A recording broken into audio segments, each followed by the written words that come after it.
Pernahkah disadari bahwa kepanikan massa seringkali diciptakan dari panggung yang sama, sementara bahaya sebenarnya merayap dari pintu belakang tanpa ada satu orang pun yang peduli? Saat media sibuk memutar pita rekaman yang sama tentang tumpukan karung di gudang, jutaan mata kita dipaksa melirik ke arah yang persis sama, seolah dunia akan runtuh hanya karena satu komoditas mendadak menjadi barang langka di rak toko swalayan. Kita dibikin cemas, dibikin rebutan, dan dibikin panik oleh narasi yang dirancang untuk menyedot seluruh energi perhatian. Padahal di luar sana ada pusaran yang jauh lebih mematikan, sedang mengincar isi dompet dan keberlangsungan hidup harian tanpa disadari sedikit pun. Ketika semua orang fokus ke beras, padahal ada 5 barang yang jauh lebih penting. Barang pertama yang sering terabaikan, padahal memegang kendali atas seluruh rantai pasok, adalah energi harian berupa bahan bakar dan listrik harian.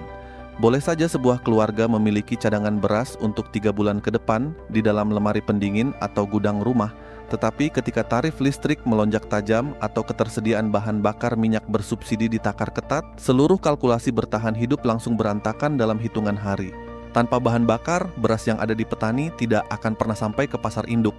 Dan tanpa listrik, seluruh sistem distribusi modern dari kasir supermarket hingga jaringan komunikasi pembayaran digital akan lumpuh total. Kita sering lupa bahwa beras yang terjangkau tidak ada artinya jika biaya untuk memasaknya atau biaya angkutnya membengkak 3 kali lipat. Energi adalah darah dari ekonomi modern, dan ketika harganya goyah sedikit saja, efek dominonya melipat gandakan seluruh biaya hidup tanpa peduli seberapa penuh isi karung beras di dapur rumah. Selanjutnya, barang kedua yang posisinya jauh lebih krusial, namun jarang disukai untuk dibahas adalah obat-obatan dasar dan layanan medis primer. Cobalah perhatikan betapa rapuhnya ketahanan sebuah keluarga ketika salah satu anggotanya jatuh sakit di tengah ketidakpastian ekonomi. Karung beras tidak bisa menyembuhkan infeksi, tidak bisa menurunkan demam tinggi anak, dan tentu saja tidak bisa menggantikan ketersediaan antibiotik atau obat generik yang bahan bakunya masih bergantung penuh pada impor luar negeri. Ketika rantai pasok farmasi terganggu atau harganya melambung tinggi karena fluktuasi nilai tukar mata uang, daya beli masyarakat akan langsung tergerus secara mendadak. Biaya kesehatan adalah salah satu pengeluaran paling tidak terprediksi yang bisa menghabiskan seluruh tabungan dalam semalam. Namun ajaibnya, isu kemandirian bahan baku obat hampir tidak pernah menjadi topik hangat yang dibicarakan sambil mengantre di pasar. Padahal krisis kesehatan harian jauh lebih cepat merobohkan ketahanan finansial daripada kenaikan harga bahan pokok. Barang ketiga yang tidak kalah vital adalah air bersih yang layak konsumsi. Kita sering menganggap air sebagai sesuatu yang selalu ada, gratis, atau setidaknya murah, sampai akhirnya menyadari betapa banyaknya wilayah yang kini bergantung pada air minum kemasan atau suplai tangki swasta karena sumber air lokal terpolusi dan dikelola secara asal-asalan. Tubuh manusia mungkin bisa bertahan tanpa makanan padat selama beberapa hari, tetapi tanpa air bersih, kehidupan berhenti dalam hitungan jam. Ketika harga air bersih merambat naik atau aksesnya semakin diprivatisasi oleh korporasi besar, biaya implisit yang harus ditanggung masyarakat jauh melampaui harga sepinggan nasi. Ironisnya, saat masyarakat berdesakan membeli beras murah, mereka tanpa sadar mengeluarkan uang ratusan ribu rupiah setiap bulan hanya untuk membeli air minum, yang seharusnya menjadi hak dasar yang dijamin oleh negara.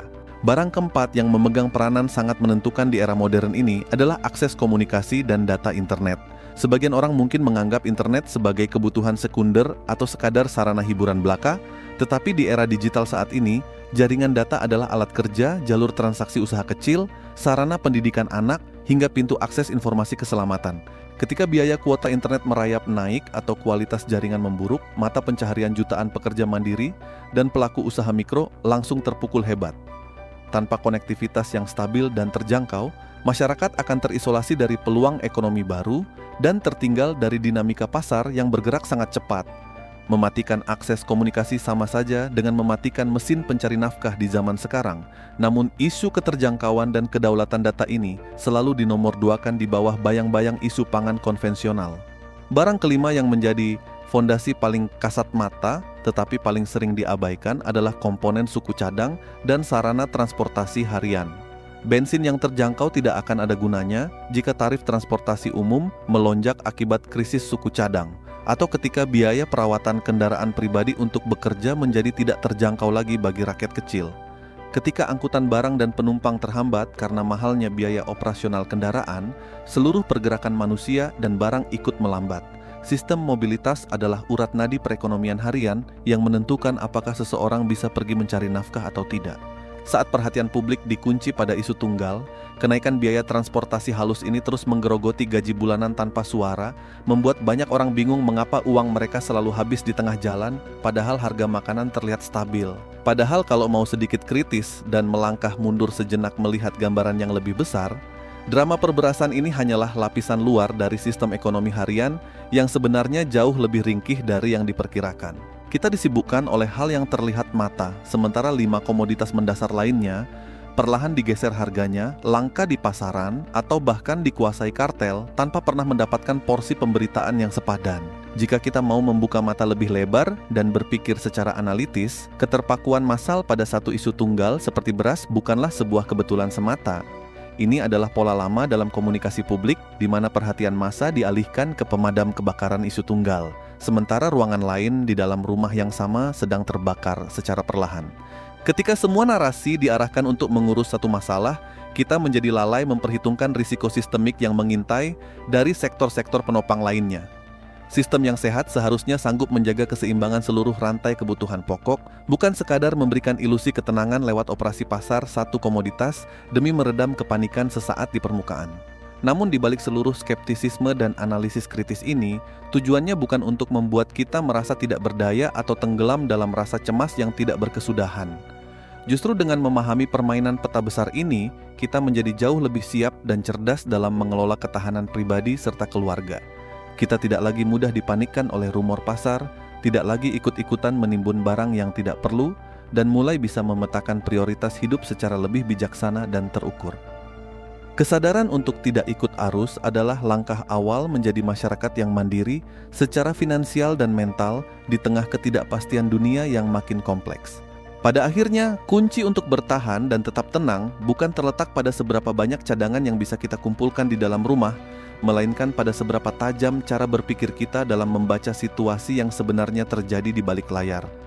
Jangan biarkan perhatian dan keputusan penting hidup kita didikte oleh kepanikan kolektif yang sengaja dipelihara.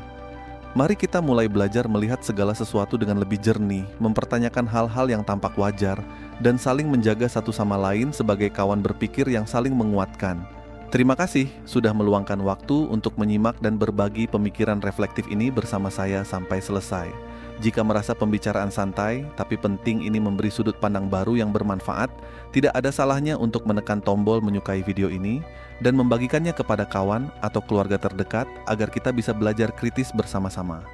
Jangan lupa juga untuk berlangganan saluran ini supaya kita bisa terus berdiskusi, membongkar realita, dan saling menguatkan di konten-konten menarik berikutnya.